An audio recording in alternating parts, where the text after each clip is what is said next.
निष्क्रामते निर्विशति द्विधा ससा सुहृद्दृक्षा प्रतिघात दुर्मनाः स्नेहाद्रुदत्यश्रुकलाति विह्वला भवं भवान्य प्रतिपौरुषमरुषा प्रदक्षति वैक्षत जातवे पथो ततो विनिस्वस्य सते विहायतं शोकेन रोषेण च दूयता हृदा पित्रोरगास्त्रेण विमूढधिर्गृहान् प्रेम्णात्मनो योर्धमदास्ततां प्रियः तामनवगच्छन् द्रुतविक्रमं सते एकां त्रिनेत्रानुचरा सहस्रशः स्वपार्षदाये मणिमन्मदादया पुरो वृषेन्द्रास्तरसा गतव्यथाः तां सारिका कन्दुकदर्पणाम्बुजा श्वेतातपत्र व्यजनस्त्रगादिभिः गीताय निर्दुन्दुभिशङ्खवेणुभिः वृषेन्द्रमारोप्य विटङ्किताययोः आब्रह्मघोषोर्जितयज्ञवेषसं विप्रर्षजुष्टं विबुधश्च सर्वशः मृदार्वर्य काञ्चन दर्भचर्मभिः निसृष्टभाण्डं यजनं समाविशत् तामागतां तत्र न कश्चनाद्रियत् विमानितां यज्ञकृतो भयाज्जन हृते स्वस्तिर्वै जननीं च सादराः प्रेमाश्रुकण्ठ्या परिशस्वजुर्मदा सौदर्यसम्प्रश्नसमर्थवार्तया मात्रा च मात्रे स्वस्त्रिभिश्च सादरं दत्तां सपर्यां वरमासनं च सा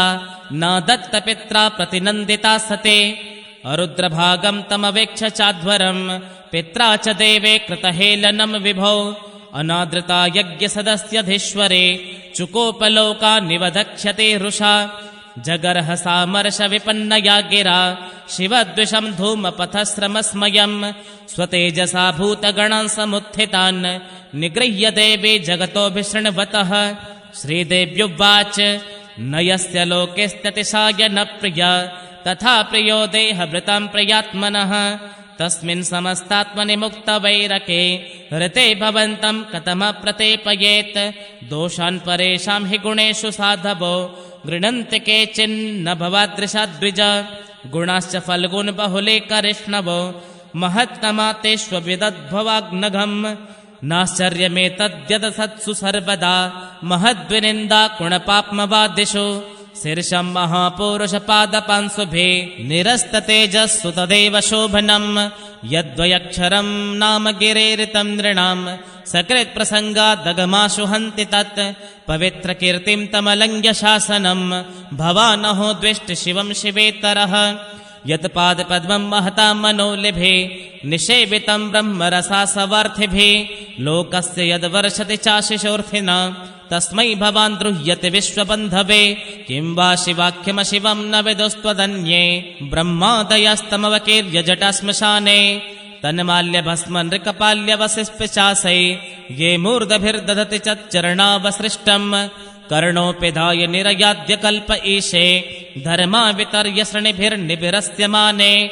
छिन्द्यात्प्रसह्य रुशतीमसतीं प्रभुश्चे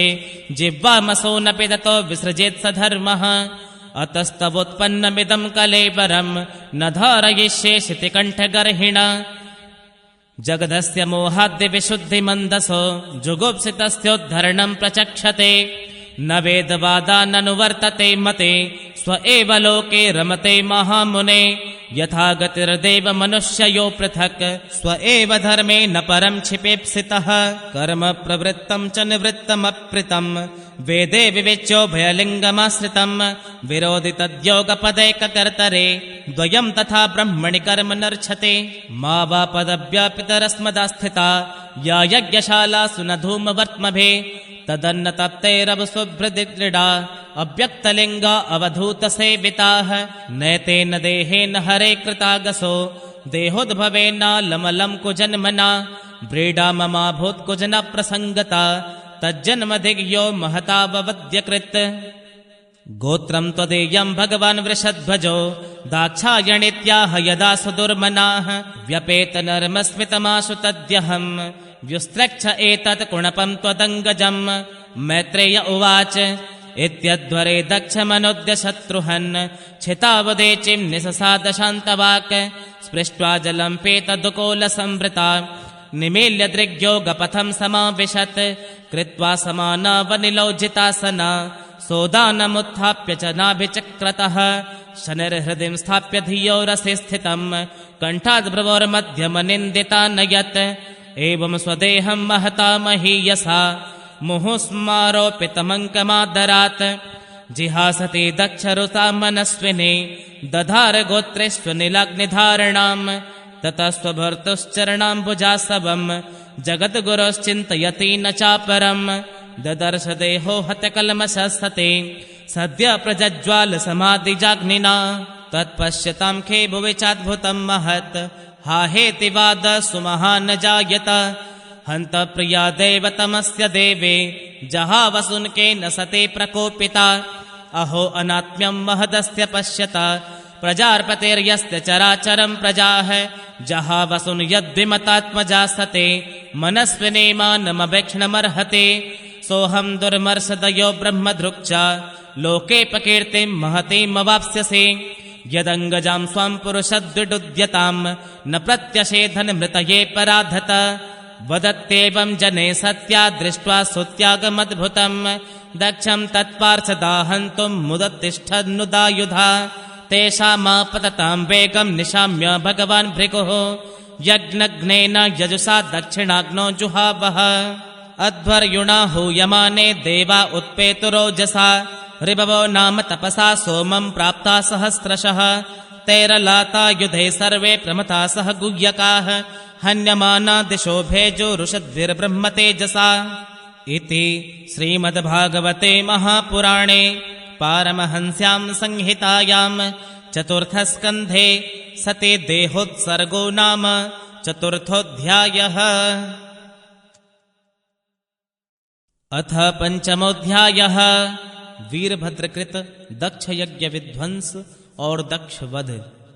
मैत्रेय उवाच भवो भवान्या निधनं प्रजापते रसात्कृताया अवगम्य नारदात् स्वपार्षदसैन्य च तद्वदद्भुवे विद्रावितं क्रोधमपारमादधे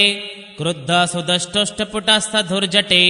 जटां तडेद्वन्निसटोग्ररोचिषम् उत्कृत्य रुद्रा सहसोत्थितौ हसन् गम्भीरनादो विससर्जतां भुवे ततोतिकायस्तु न वास्पृशन् दिवम् सहस्रबाहुर्घनरुक्त्रसूर्यदृक् करालदष्टोज्ज्वलदग्निमूर्धजा कपालमाले विविधोद्यतायुध तं किं करोमीति गृणन्तमाह बद्धाञ्जलिं भगवान् भूतनाथ दक्षं स यज्ञं जहि मदभटानां त्वमग्रणी रुद्रभटांशको मे आज्ञप्त एवं कुपितेन मन्युना सदेव देवं परिचक्रमे विभुं मेने तदात्मानमसङ्गरंहसा महीयसां तात सहस्रहिष्णुम् अन्वीयमानः सतुरुद्रपार्षदै भृशं न दद्भिर्व्यदनद्दुसैरवम् उद्यम्य शूलं जगदन्तकान्तकं सप्राद्रवद्घोषणभूषणाङ्घ्रे अथर्त्विजो यजमानस्तदस्याः ककुभ्युदेत्यां प्रसमीक्षरेणुम्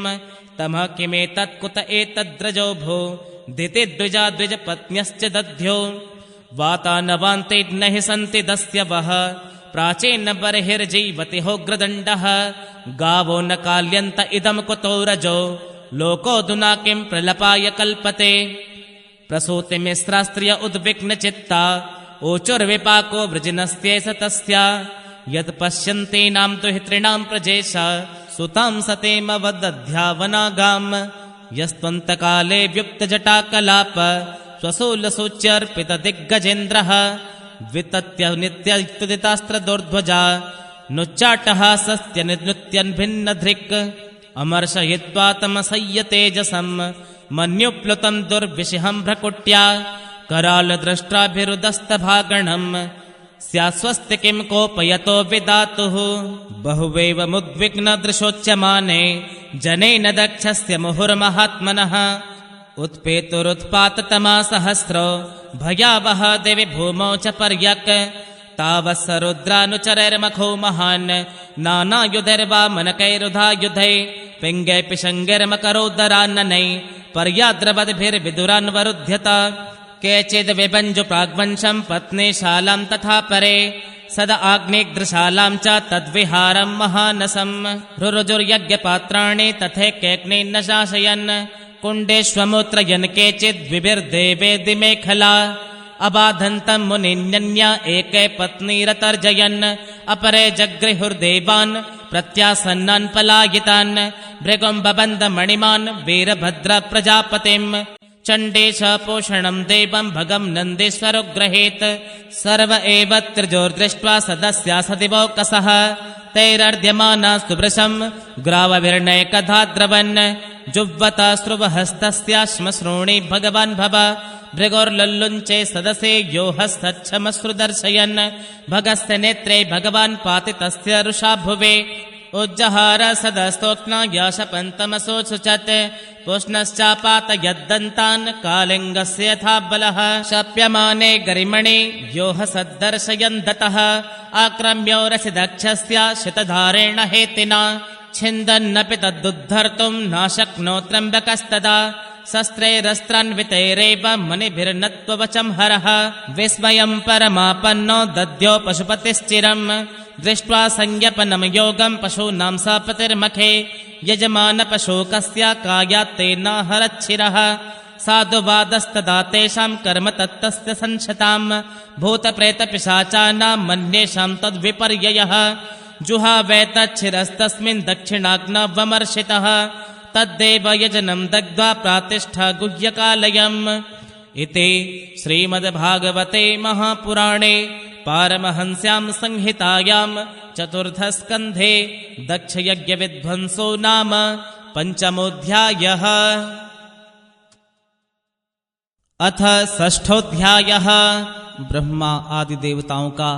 कैलाश जाकर श्री महादेव जी को मनाना। मैत्रेय उवाच अथ देवगणा सर्वे रुद्रानेके पराजिताः शूलपट्टिशनिस्त्रिंश गदा परिगमुद्गरैः सञ्छिन्न भिन्न सर्वाङ्गा सर्वेक्ष्वभ्याभयाकुलाः स्वयंभुवे नमस्कृत्य कास्ने नैतन्यवेदयन् उपलभ्य पुरैवे तद् भगवानब्जसम्भवः नारायणश्च विश्वात्मा न कस्याध्वरमीयतुः तदा कर्णविभूप्राह तेजयसि कृतागसे क्षेमाय तत्र सा भूया न प्रायेण बुभूषताम् अथापि योऽयं कृतकिल्बिषाभवम् ये बर्हि सौभागभाजं परादुः प्रसादयध्वं परिशुद्धचेतसा क्षिप्रप्रसादं प्रगृहीताङ्घ्रिपद्मम् आशासानां जीवितमध्वरः लोकस्य पालकुपितेन यस्मिन् तमाशु देवं प्रियया विहीनम् क्षमापयध्वं हृदि विद्धं दुरुक्तैः नाहं न यज्ञो न च यूयमन्ये ये देहभाजो मुनयश्च तत्त्वम् विदो प्रमाणं बलवीर्ययोर्वा यस्यात्मतन्त्रस्य क उपायं विदित्सेत् स इत्थमादित्य सुरानजस्तैः समन्विता पितृभिः सप्रजेशैः ययो स्वदिष्ण्यान्निलयं पुरद्विष कैलासमद्रिप्रवरं प्रियं प्रभोः जन्मौषधितपो मन्त्रा योगसिद्धै नरैतरैः जुष्टं किन्नर गन्धर्वैरप्सरोभिर्वृतं सदा नानामणिमये शृङ्गै नानाधातुविचित्रितैः नानाद्रुमलतागुल्मैर्नानामृगगणावृतैः नानामलप्रसवणै नानाकन्दरसानुभिः रमणं विहरन्तीनां रमणे सिद्धयोषिताम् मयूरकेकाभिरुतं मदान्धालिविमूर्छितम् प्लाविते रक्तकण्ठानां कूजितैश्च पतत्रिणाम् आह्वयन्तमिवोद्धस्ते द्विजान् कामदुघेद्दुमै व्रजन्तमिव मातङ्गैर्गणन्तमिव निर्झरैः मन्दारै पारिजातैश्च सरलैश्चोपशोभितम् तमालैशालतालैश्च कोविदारासजार्जुनै चूतै कदम्बैर्नीपैश्च नागपुन्नागचम्पकैः पाटलाशोकबकुलै कुन्दै कुर्बकैरपि स्वर्णार्णशतपत्रैश्च वर्णेणुकजातिभिः कुब्जकैर्मल्लिकाभिश्च माधविभिश्च मण्डितम् पनसोदुम्बरास्वत्थप्लक्षण्यग्रोङ्ग्रहिङ्गृभिः भूजैरौषधिभिः पूगैराजपूगैश्च जम्बुभिः खर्जूराम्रतकाम्राद्यै प्रियालमधुकैङ्गुदै द्रुमजातिभिरन्यश्च रजितं वेणुकीचकै कुमुदोत्पलकल्हारशतपत्रवनर्धिभिः नलिनेषु कलमकोजत्खगवृन्दोपशोभितम् मृगै शाखा मृगै क्रोडै मृगेन्द्रै ऋक्षशल्यकैः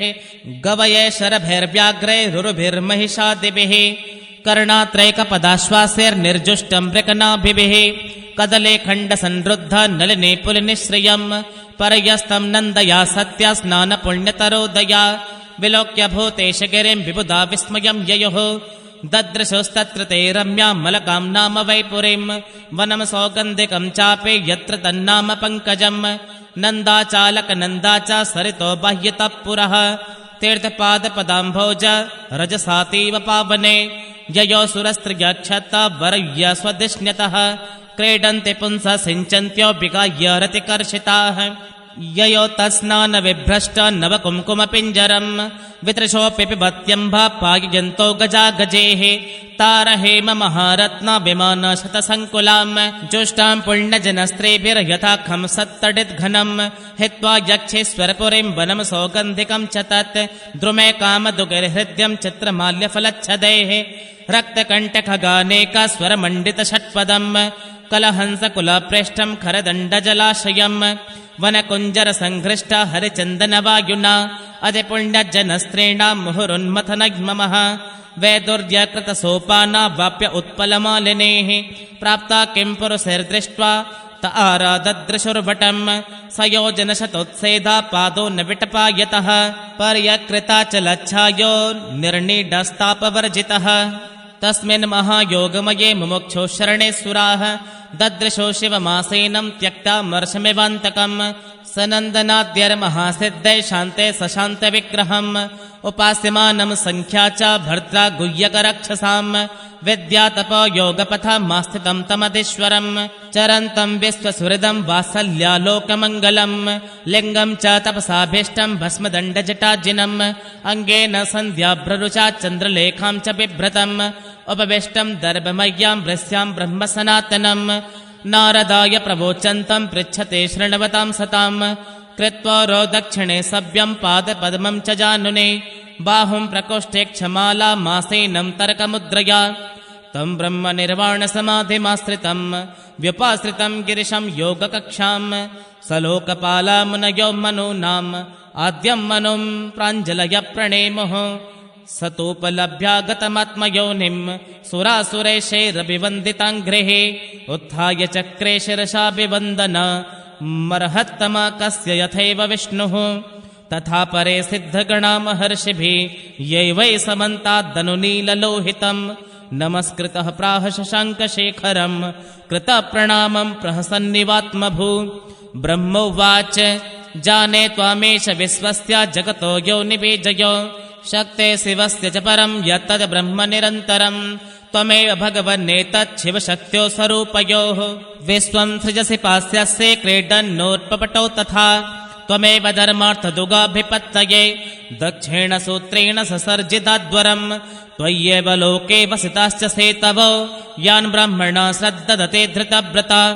त्वं कर्मणा मङ्गलमङ्गलानां कर्तुस्म तनुसे स्वपरं वा अमङ्गलानां च तमिस्रमुल्बणं विपर्ययाकेन तदेव कस्यचित् न वै सतां त्वच्चरणार्पितात्मनां भूतेषु सर्वेष्वभिपश्यतां तव भूतानि चात्मन्यपृथग् दिदृक्षतां प्रायेण रोषो विभवेद्यथा पशुं पृथग् धिया कर्मदृशो दुराशयाः परोदयेनार्पितः द्रुजो निशम् परान्दुरुक्तिर्वितुदन्त्यरुन्तुदा तान्मा वधीदेववधान् भवद्विदा यस्मिन् यदा पुष्करनाभमायया दुरन्तया स्पृष्टधिया पृथग् दृशा कुर्वन्ति तत्र ह्यनुकम्पया कृपां न साधवो देवबलात्कृते क्रमम् भवांस्तु पुंसा परमस्य मायया दुरन्तया स्पृष्टमते समस्तदृक् तया हतात्मस्त्वनुकर्मचेतः स्वनुग्रहं कर्तुमिहर्हसि प्रभो कुर्वध्वरस्योद्धरणं हतस्य भो त्वया समाप्तस्य मनो प्रजापतेः न यत्र भागं तव भागिनो ददो कुयज्विनो येन मखो निनीयते जेवताद्यज्यमानोऽयं प्रपद्येताक्षणिभगः भृगोश्मश्रोणिरोहन्तो पुष्णो दन्ताश्च पूर्ववत् देवानां भग्नगात्राणां मृत्युजां चायुधाश्मिभिः भवतानुग्रहेत्तानां माशु मन्योस्त्वनातुरम् एष ते रुद्रभागोऽस्तु यदुच्छिस्योद्ध्वरस्य वै यज्ञस्ते रुद्रभागेन कल्पतामद्य यज्ञहन् इति श्रीमद्भागवते महापुराणे पारमहंस्यां संहितायां चतुर्थस्कन्धे रुद्रसान्त्वनं नाम षष्ठोऽध्यायः। अथ सप्तमोऽध्यायः। दक्षयज्ञ की पूर्ति। मैत्रेय उवाच इत्यजेनानुनीतेन भवेन परितुष्यता अभ्यधायि महाबाहो प्रहस्य श्रूयतामिते। श्रीमहादेव उवाच नागं प्रजेशबालानां वर्णयेनानुचिन्तये देवमाया विभूतानां दण्डस्तत्र धृतो मया प्रजापतिर्दग्धशिष्णो भवत्वजमुखं शिरः मित्रस्य चक्षुषेक्षेतं भागं स्वं बर्हिषो भगः पोषातु यजमानस्य तद्भिर्जक्षतु पिष्टभुक् देवा प्रकृत सर्वाङ्गा येम उच्छेषणं ददुः बाहुभ्यामश्विनो पुष्णो हस्ताभ्यां कृतबाहवः भवन्त्वध्वर्वयवश्चान्ये बस्तश्मश्रुर्भृगुस्भवेत्। मैत्रेय उवाच तदा सर्वाणि भूतानि श्रुत्वा मेढुष्टमोदितम् परितुष्टात्मभिस्ताता साधु साध्वित्थयथा ब्रुवन् ततो मेढ्वांसमामन्त्र्य शानुशीरासहर्षिभिः भूयस्तद्दैव यजनं समिड्वद्वेद्दसो ययुः विधाय कास्न्येन च तद्यदाह भवान् भवः सन्ददो कस्य कायेन सवनीय पशो शिरः सन्देयमाने शिरसि दक्षो रुद्राभिवेक्षितः सद्य सुप्त इवोतस्थो ददृशे चाग्रतो मृडम् तदा वृषध्वजदेश कलिलात्मा प्रजापतिः शिवावलोकादभवच्छरद्रत् इवामलः भवस्तवाय कृतधेर्नाशक्नोदनुरागतः औत्कण्ठ्याद्वाष्पकलया सम्परेतां सुतां स्मरन् कृच्छ्रान्तस्तम्भस्य च मना प्रेम विह्वलितस्तुधे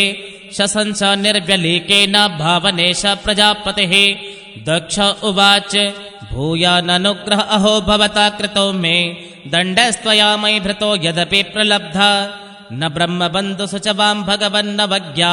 तुभ्यं हरेश्च कुत एव धृतव्रतेषु विद्यातपोव्रतधरान्मुखतस्म विप्रान्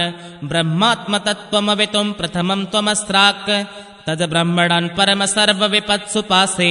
पालपशून्यविवो प्रगृहीत दण्डः योऽसो मया विदित तत्त्वदृशा सभायां क्षिप्तो दुरुक्तिविषकैर्गणय्य तन्माम् अर्वाकपतन्तमर्हत्तमनिन्द्यापाद् दृष्टार्द्रया स भगवान् स्वकृतेन तुष्येत्। मैत्रेय उवाच क्षमाप्येवं स मेढ्वांसं ब्रह्मणा चानुमन्त्रितः कर्म सन्तानयामास सोपाध्यायत्विर्गादिभिः वैष्णवं यज्ञसन्तत्ये त्रिकपालं द्विजोत्तमाः पुरोडाशं निरवपन् वेदसंसर्गशुद्धये अध्वर्युणात्त हविषा यजमानो विशम्पते दया विशुद्धया दद्यो तथा प्रादुरभुद्धरिः तदा स्वप्रभया तेषां द्योतयन्त्यादिशो दश मुष्णं तेज उपानेतस्तार्क्षेण स्त्रोतवाजिना श्यामो हिरण्यरसनोर्कर्करेटजुष्टो नीलालकभ्रमरमण्डितकुण्डलास्यः कम्बद्वचक्रशरचापगदासि चर्मा व्यग्रहिरण्यमभुजैरिव कर्णिकारः वक्षस्थितिस्त्रितवधुर्वनमाल्युदार हासावलोककलया रमयश्च विश्वम् पार्श्वभ्रमद्व्यजन चामरराजहंस श्वेतातपत्रशशिनो परिराज्यमानः तमपागतमालक्ष्य सर्वे सुरगणादयः प्रणेमो सहसोत्थाय ब्रह्मेन्द्रक्षनायकाः तत्तेजसा हतरुचा सन्नजिह्वास साध्वसाः मूर्ध्ना धृताञ्जलिपुटा उपतस्थुरदोक्षजम् अप्यर्वाग्वृत्तयो यस्य महेत्वायम्भुवादयः यथामति गृह्णन्ति स्म कृतानुग्रहविग्रहम् दक्षो गृहीतार्हणसाधनोत्तमम् यज्ञेश्वरं विश्वसृजां परं गुरुम् सुनन्दनन्दाद्यनुगुणैर्वृतं मुदा गृह्णन् प्रपेदे प्रयतकृताञ्जलिः। दक्ष उवाच शुद्धं स्वधाम्युपरताखिलबुद्ध्यवस्थं चिन्मात्रमेकमभयं प्रतिसिद्ध्यमायां तिष्ठन्त्येव पुरुषत्वमुपेत्य तस्या मास्ते भवान् परिशुद्ध एवात्मतन्त्र ऋत्विज ऊचुः तत्त्वं न ते वयमनञ्जन रुद्रशापात् कर्मण्यवग्रधियो भगवन् विदामः धर्मोपलक्षणमिदं त्रिविदद्वराख्यं ज्ञातं यदर्थमदेवमदोऽव्यवस्थाः सदस्या ऊचुः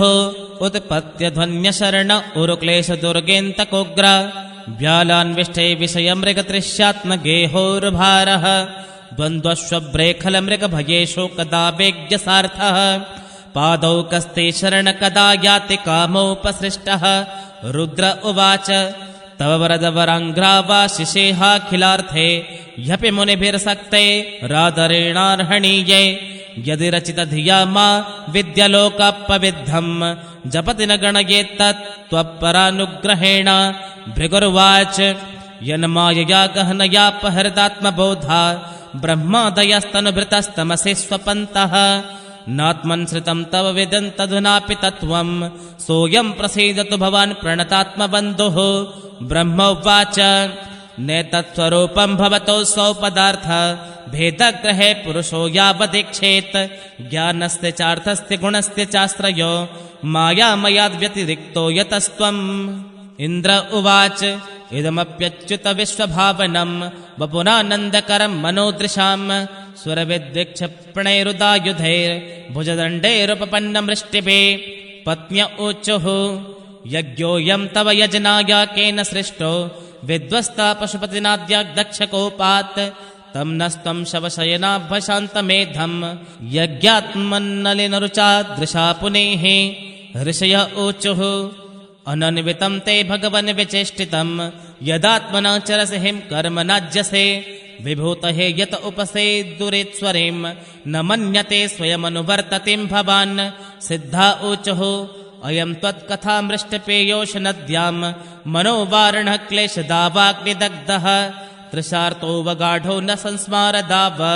न निष्क्रामते ब्रह्म सम्पन्नवन्नः यजमान्युवाच स्वागतं ते प्रसीदे सतुभ्यं नमः श्रीनिवास श्रियाकान्तयात्राहिन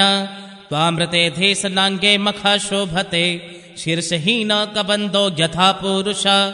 लोकपाला ओचः दृष्ट किं नो दृग्भिरसद्ग्रहेस्त्वं प्रत्यग्दृष्टा दृश्यते येन दृश्यं माया ह्येषा भवदीया हि भूमन् यस्त्वं षष्ठा पञ्चभिर्भासि भूतैः योगेश्वरा ओचः प्रेयान्नतेऽन्योस्त्यमुतस्त्वयि प्रभो विश्वात्मने क्षेत्रपृथग्य आत्मनः अथापि भक्ते शतयोपधावता मनन्यवृत्तानुगृहाण वत्सल जगदुद्भवस्थितिलयेषु दैवतो बहुविद्यमान गुणयात्ममायया रचितात्मभेदमतये स्वसंस्थया विनिर्वर्तिता ब्रह्मगुणात्मने नमः ब्रह्मोवाच नमस्ते सतसत्त्वाय धर्मादीनां च सूतये निर्गुणाय च यत्काष्ठां नाहं वेदापरेऽपि च अग्निर्वाच यत्तेजसाहं सुसमिद्धि तेजा हव्यं बहे स्वदर आज्यसिक्तं तं यज्ञं पञ्चविधं च पञ्चभिः स्विष्टं यजुर्भिः प्रणतोऽस्मि यज्ञं देवा ऊचुः पुरा कल्पापाये स्वकृतमुदरे कृतं विकृतं त्वमेवाद्यत्तस्मिन् सलिल उरगेन्द्रादिशयने पुमांशेषे सिद्धिर्हृदि विमर्शसिद्ध्यात्मपदवीं स एवाद्याक्षणोऽया पथि चरसि भृत्या नवसिनः गन्धर्वा ओचुः अंशाशास्ते देव मरीच्यादय एते ब्रह्मेन्द्राद्या देवगणा रुद्रपुरोगाः क्रीडाभाण्डं विश्वमिदं यस्य विभूमन् तस्मै नित्यं नाथ नमस्ते करवाम विद्याधरा ओचुः त्वन्माययार्थम् अभिपद्य कलेवरेऽस्मिन् कृत्वा ममाहमिति दुर्मतिरुत्पथे स्वे क्षिप्तोऽप्यसद्विशललालस आत्ममोह युष्मत्कथामृतनिषेवक उद्व्युदस्येत् ब्रह्मणा ओचुः त्वं क्रतुस्त्वं हविस्त्वं हुता स स्वयं त्वं हि मन्त्रं समिद्दर्भपात्राणि च त्वं सदस्यर्त्विजौ दम्पते देवता अग्निहोत्रं स्वधा सोम आज्यं पशु त्वं पुरागां रसाया महासुकरो दंष्ट्रया पद्मने वारणेन्द्रौ यथा स्तूयमानो नदन् लीलया योगिभिः व्युज्जहर्थं त्रयी गात्रयज्ञक्रतु स प्रसीद त्वमस्माकमाकाङ्क्षतां दर्शनं ते परे भ्रष्ट सत्कर्मणां कीर्त्यमानेन्द्रभिर्नाम्नि यज्ञेशते यज्ञविघ्नाक्षयं यान्ति तस्मै नमः मैत्रेय उवाच इति दक्ष कविर्यज्ञं भद्ररुद्रावमर्षितं कीर्त्यमाने ऋषिकेशे सन्निध्ये यज्ञभावने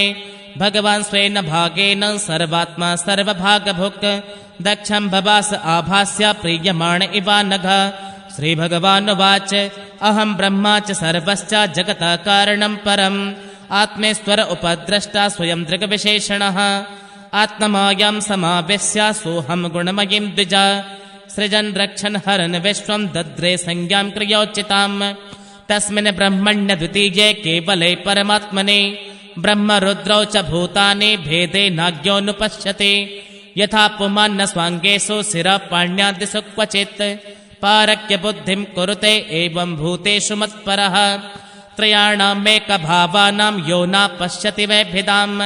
सर्वभूतात्मनां ब्रह्मन् स शान्तिमधिगच्छति। मैत्रेय उवाच एवं भगवतादिष्ट प्रजापतिर्पतिर्हरिम् अर्चयित्वा क्रतुना स्वेन देवानुपयजोजयत् रुद्रं च स्वेन भागेन ह्युपाधावत् समाहितः कर्मणोदवसानेन सोमपानितरान्नपे उदवस्त्या सहद्विग्भे सस्नाववृथं ततः तस्मा अप्यनुभावेन स्वेनैवावाप्तराधसे धर्म एव मतिं दत्त्वा त्रिदशास्ते दिवं ययुः एवं दाक्षायणे हित्वा सति पूर्वः कलेबरम् जज्ञे हिमवतक्षेत्रे मेनायामिति शुश्रुमा तमेव दयितं भूय आवृङ्क्ते पतिमम्बिका अनन्यभावैकगतिं शक्ति सुप्तैव पूरुषम् एतद् भगवतः शम्भो कर्म दक्षाध्वरद्रुहः सुतं भागवताच्छस्यादुद्धवान् मे बृहस्पतेः इदं पवित्रं परमेश चेष्टितं यशस्य मायुस्य ममोघवर्षणाम् यो नित्यदा कर्ण्य नरो नु कीर्तयेत् धुनोत्यघम कौरवभक्तिभावतः इति श्रीमद्भागवते महापुराणे पारमहंस्यां संहितायां चतुर्थस्कन्धे दक्षयज्ञसन्धानं नाम सप्तमोऽध्यायः। अथ अष्टमोऽध्यायः ध्रुव का वनगमन। मैत्रेय उवाच सनकाद्या नारदश्च ऋभुर्हंसोरुणिर्यतिः नैते गृहान् ब्रह्मसुता यावसन्नुर्ध्वते तसः मृषा धर्मस्य भार्यासे दम्भं मायां च शत्रुहन् असोत मिथुनं तत्तो निर्जतिर्जगृहे प्रजः तयो समभवल्लोभो निकृतिश्च महामते ताभ्यं क्रोधश्च हिंसा च यदुरुक्ते स्वसाक्कलिः दुरुक्तो कलिराधाता भयं मृत्युं च सत्तमा तयोश्च मिथुनं यज्ञे यातना निरयस्तथा संग्रहेण मयाख्यात प्रतिसर्गस्तवा नघ त्रिश्रुत्वे तत्पुमान् पुण्यं विदुनोत्यात्मनो मलम् अथात कीर्तये वंशं पुण्यकीर्ते कुरुद्वः स्वायम्भुवस्यापि मनोर्हरेरंशांसजन्मनः प्रियव्रतोत्तानपादौ शतरूपापते सुतौ वासुदेवस्य कलया रक्षायां जगतस्थितौ जाये उत्तानपादस्य सुनीते सुरुचिस्तयो सुरोचि प्रेयसी पत्न्यो नेतरा यत्सुरोध्रुवः एकदा सुरुचे पुत्रं मङ्कमारोप्य लालयन् उत्तमं नारुरुक्षन्तं ध्रुवं राजाभ्यनन्दत तथा चिकीर्षमाणं तं सपत्न्यास्तनयं ध्रुवं सुरुचि शृण्वतो राज्ञा शीर्षमाहाति गर्विता न वत्स निपते दिष्णं भवानारोढुमर्हति न गृहीतो मया यत्त्वं कुक्षावपि नृपात्मज बालोऽसि बतनात्मान मन्यस्त्रीगर्भसम्भृतं नूनं वेद भवान् यस्य दुर्लभिर्थे मनोरथः तपसाराध्य पुरुषं तस्यैवानुग्रहेण मे गर्भे त्वं साधयात्मानं यदिच्छसि नृपासनं। मैत्रेय उवाच मातो सपत्न्या सदुरुक्तिविद्धा स्वसनृषा दण्डहतो यथा हि हित्वा मिषन्तं पितरं सन्नवाचं जगाम मातो प्ररुदन् सकाशं तं निःश्वसन्तं स्फुरिताधरुष्टं सुनेतिरुत्सङ्ग उदुह्य बालं निशम्य तत्पौरमुखान्नितान्तं सा बिभ्यथे यद्गदितं सपत्न्या सोऽसृज्य धैर्यं विललापशोक दावाग्निना दावलते बबाला वाक्यं सपत्ना स्मरते सरोजा श्रियादृशा बाष्पकलामुवाह दीर्घं श्वसन्तीं विजिनस्त्यपारा मपश्यते बालकमाहबाला मा मङ्गलं तात परे सुमंस्था भुङ्क्ते जनो यत्परदुःखतस्तत् सत्यं सुरुच्यापि हितं भवान् मे यद्दुर्भगाया उदरे गृहीतः तन्येन वृद्धश्च विलज्जते यां भार्येति वावोढुमिडस्पतिर्माम् आतिष्ठ तत्तात् विमत्सरस्त्वा मुक्तं समात्रापि यदभ्यलेकम् आराधयादोक्षजपादपद्मं यदेच्छसिद्ध्यासनमुत्तमो यथा यस्याङ्घ्रिपद्मं परिचर्य विश्व विभावनायात्तगुणाभिपत्ते अजोद्यतिष्ठत् खलु पारमेष्ठ्यं पदं जितात्मश्वसनाभिवन्द्यं तथा मुनर्वो भगवान् पितामहो यमेकमत्या पुरुदक्षिणिर्मखे इष्टाभिपेदे दुर्वापमन्यतो भौमं सुखं दिव्यमथापवर्ग्यम् तमेव वत्साश्रयभृत्यवत्सलं मुमुक्षुभिर्मृग्यपदाब्जपद्धतिम् अनन्यभावे निजधर्मभाविते मनस्यवस्थाप्य भजस्व पूरुषम् नान्यं तथा पद्मपलाशलोचनात् दुच्छिद्यते मृगयामि कञ्चन यो मृग्यते हस्तगृहेत पद्मया श्रियेतरे रङ्गविमृग्यमाणया मैत्रेय उवाच एवं सञ्जल्पितं मातुराकन्यार्थागमं वचः सन्नियामात्मनात्मानं निश्चक्रामपितुः पुरात् नारदस्तदुपाकर्ण्य ज्ञात्वा तस्य चिकीर्षितं स्पृष्ट्वा मूर्धन्यग्नेन पाणिना प्राह विस्मितः अहो तेजाक्षत्रियाणां मानभङ्गममसृताम् बालोऽप्ययं हृदा धत्ते यत्समातुरसद्वचः नारद उवाच नादुनाप्यवमानं ते सम्मानमवापि पुत्रक लक्षयाम कुमारस्य सक्तस्य क्रीडनादिशो विकल्पे विद्यमानेऽपि नय सन्तोषहेतवः पुंसो मोहमृते भिन्ना यल्लोके निजकर्मिभिः परितुष्येत तस्ताता तावन्मात्रेण पूरुषः दैवोपसादितं यावद् वीक्षेत् स्वर्गतिं बुधः अथ मात्रोपदृष्टेन योगेनावरुरत्ससे यत्प्रसादं स वै पुंसां दुराराध्यो मतो मम मुनय पदवीं यस्य निस्सङ्गेनोरुजन्मभिः न विदुर्मृगयन्तोऽपि तीव्रयोगः समाधिना अतो निवर्ततामे स निर्बन्धस्तव निष्फलः यतिष्यति भवान् काले श्रेयसां समुपस्थिते यस्य यददैवविहितं स तेन सुखदुःखयो आत्मानं तोषयन् देहे तमसा पारमृच्छति गुणाधिकान्मुदलिप्सेदनुक्रोशं गुणाधमात् मैत्रीं समानादन्विच्छिन्न तापैरभिभूयते ध्रुव उवाच सोऽयं शमो भगवता सुखदुःखहतात्मनां दर्शित कृपया पुंसां दुर्दर्शोऽस्मद्विदस्तु यः अथापि मे विनीतस्य क्षात्रं घोरमुपेयुषः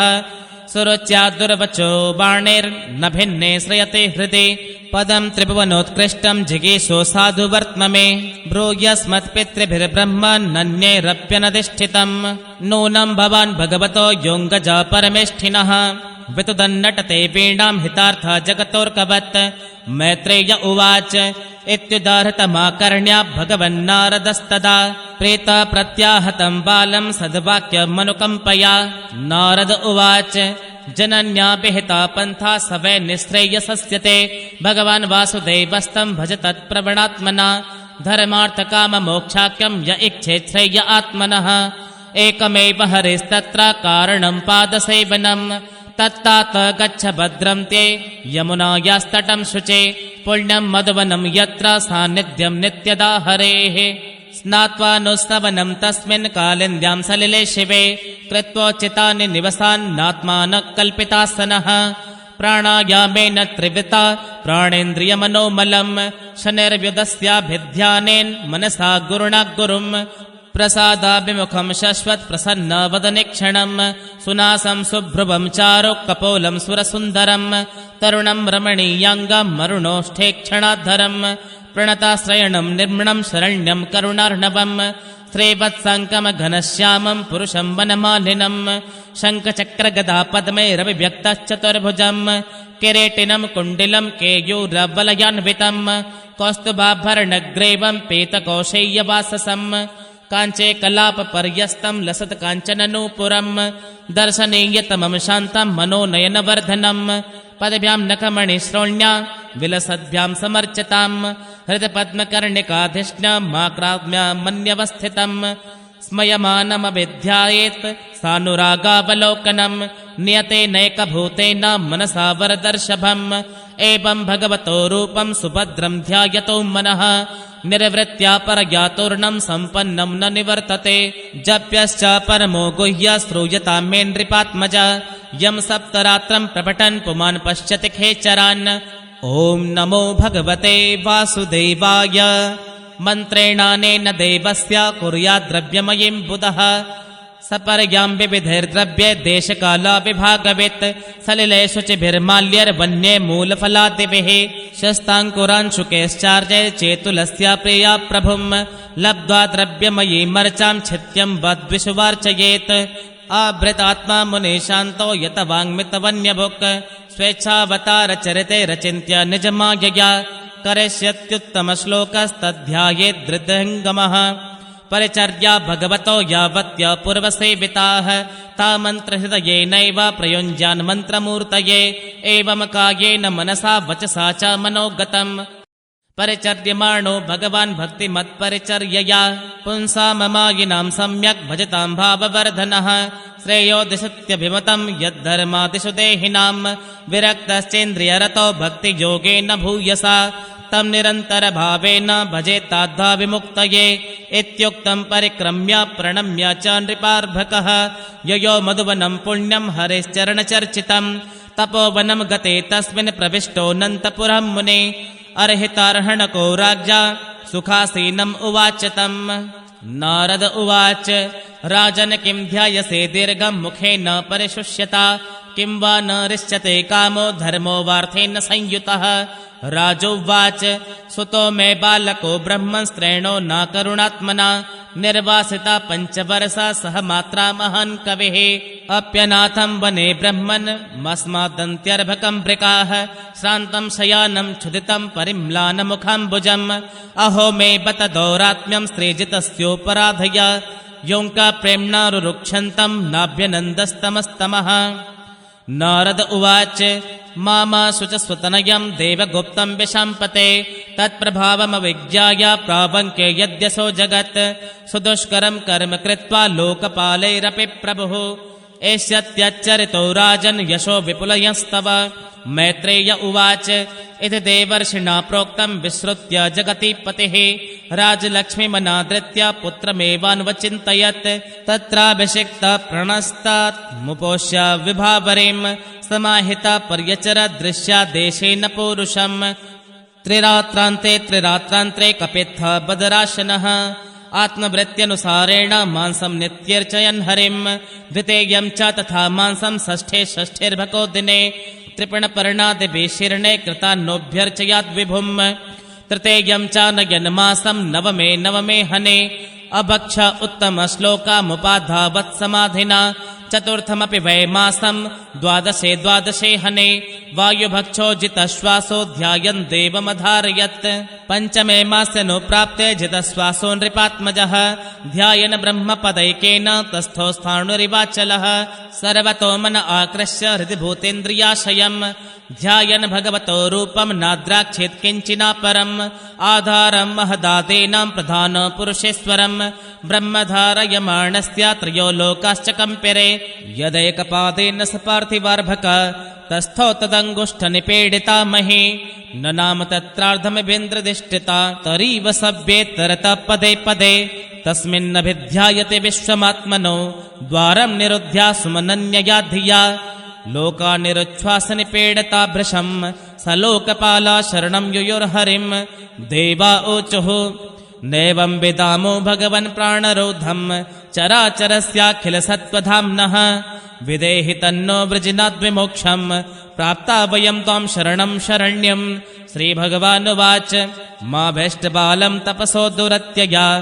निवर्तयिष्ये प्रतियात स्वधाम यतो हि वा प्राणनिरोध आसीत् दौतानपादिर्मयि सङ्गतात्मा इति श्रीमद्भागवते महापुराणे पारमहंस्यां संहितायां चतुर्थस्कन्धे ध्रुवचरिते 8मोऽध्यायः। अथ 9मोऽध्यायः। ध्रुव का वर पाकर घर लौटना। मैत्रेय उवाच त एवमुत्सन्न भया औरुक्रमे कृतावनामा प्रयुयुस्त्रिविष्टपम् सहस्रशीर्षापि ततो गुरुत्मता मधुर्वनं भृत्य दिदिक्षया गतः स वै धिया योगविपाकतीव्रया हृत्पद्मकोशे स्फुरितं तडित्प्रभं तिरोहितं सहसैवोपलक्ष्य बहिस्थितं तदवस्थं ददर्शः तद्दर्शनेन गतसाध्वसक्षिता ववन्दताङ्गं विनमय्य दण्डवत् दृग्भ्यां प्रपश्यन् प्रपिबन्निवार्भक चुम्बन्निवास्येन भुजैरिवाश्लिषन् सतं विवक्षन्तमतद्विदं हरे ज्ञात्वास्य सर्वस्य च हृद्यवस्थितः कृताञ्जलिं ब्रह्ममयेन कम्बुना पस्पर्शबालं कृपया कपोले स वै तदैव प्रतिपादितां गिरं देवीं परिज्ञातपरात्मनिर्णयः तं भक्तिभावोऽभ्यगृणाद् सत्वरं परिसृतोरुस्रवसं ध्रुवक्षितिः ध्रुव उवाच योऽन्तः प्रविश्य मम वाचमिमां प्रसुप्तां सञ्जीवयत्यखिलशक्तिधरस्वधाम्ना अन्यास्य हस्तचरणश्रवणत्वगादीन् प्राणान्नमो भगवते पुरुषाय तुभ्यम् एकस्त्वमेव भगवन्निदमात्मशक्त्या मायाख्ययोर्गुणया महदाद्यशेषम् सृष्ट्वानुविश्य पुरुषस्तदसद्गुणेषु नानेव दारुषु विभावसु वद्विभासि त्वद्दत्तया वयुनयेदमचष्टविश्वम् सुप्तप्रबुद्ध इव नाथ भवत्प्रपन्नः तस्यापवर्ग्यशरणं तव पादमूलं विस्मर्यते कृतविदा कथमार्तबन्धो नूनं विमुष्टमतयस्तव मायया ते ये त्वां भवाप्ये विमोक्षणमन्यहेतोः अर्चन्ति कल्पकतरुं गुणपोपभोग्य मिच्छन्ति यत्स्पर्शजं निरयेऽपि नृणां या निर्वृतिस्तनुभृतां तव पादपद्म ध्यानाद्भवज्जनकथाश्रवणेन वा स्यात् सा ब्रह्मणि स्वमहिमन्यपि नाथ मा भूत्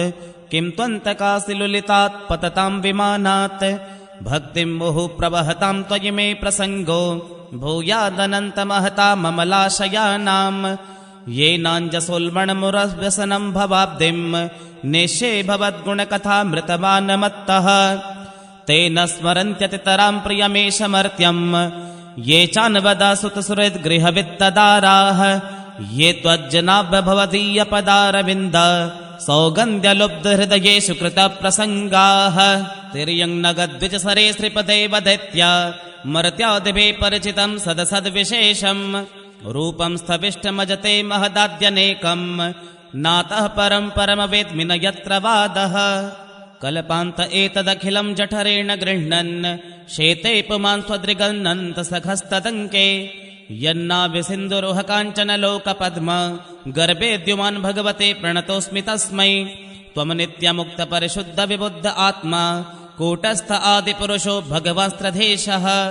यद्बुद्ध्यवस्थितिमखण्डितया स्वदृष्ट्या दृष्टास्थिवावदिमखो व्यतिरिक्त आस्ते यस्मिन् विरुद्धगतयो ह्यनिशं पतन्ते विद्यादयो विविधशक्तय आनुपूर्व्यात् तद्ब्रह्म विश्वभवमेकमनन्तमाद्य मानन्दमात्रमविकारमहं प्रपद्ये सत्याशिषो हि भगवंस्तव पादपद्म माशेस्तथानुभजता पुरुषार्थमूर्तेः अप्येव मर्य भगवान् परिपाति दीनान् वास्त्रेव वत्सकमनुग्रहकातरोऽस्मान् मैत्रेय उवाच अथाभिष्टुत एवं वै सत्सङ्कल्पेन धीमता भृत्यानुरक्तो भगवान् प्रतिनन्द्येदमब्रवीत् श्रीभगवानुवाच वेदाहं ते व्यवसितं हृदि राजन्यबालक तत्प्रयच्छामि भद्रं ते दुरापमपि सुव्रत नान्यैरधिष्ठितं भद्र यद्भ्राजिष्णुध्रुवक्षिते यत्र ग्रहक्षताराणां ज्योतिषां चक्रमाहितं मेढ्यां गोचक्रवस्थातुं पस्ताकल्पवासिनां धर्मोऽग्ने कश्यपः शुक्रो मुनयो वैमनोकसः चरन्ति दक्षिणीकृत्य भ्रमन्तो यत्सतारकाः प्रस्थिते तु वनं पित्रा दत्त्वा गां धर्मसंश्रयः 36 रक्षिताभ्य हतेन्द्रियः त्वद्भ्रातरयुतमे नष्टे मृगयायां तु तन्मनाः अन्वेषन्ति वनं माता दावाग्निं सा प्रवेक्षते इष्ट्वा मां यज्ञहृदयं यज्ञे पुष्कलदक्षिणैः भुक्त्वा चेहाशिष सत्या अन्ते मां संस्मरिष्यसि ततो गन्तासि मत्स्थानं सर्वलोकनमस्कृतम् उपरिष्टादृशेभ्यस्त्वं यतो न वर्तते गतः मैत्रेय उवाच इत्यर्चिता स भगवान्नतिदिश्यात्मनः पदम् बालस्य पश्यतो धाम स्वमगाद्गरुडध्वजः सोऽपि सङ्कल्पजं विष्णो पादसेवोपसादितम् प्राप्य सङ्कल्पनिर्वाणं नातिप्रीतोऽभ्यवगात्पुरम् विदुर उवाच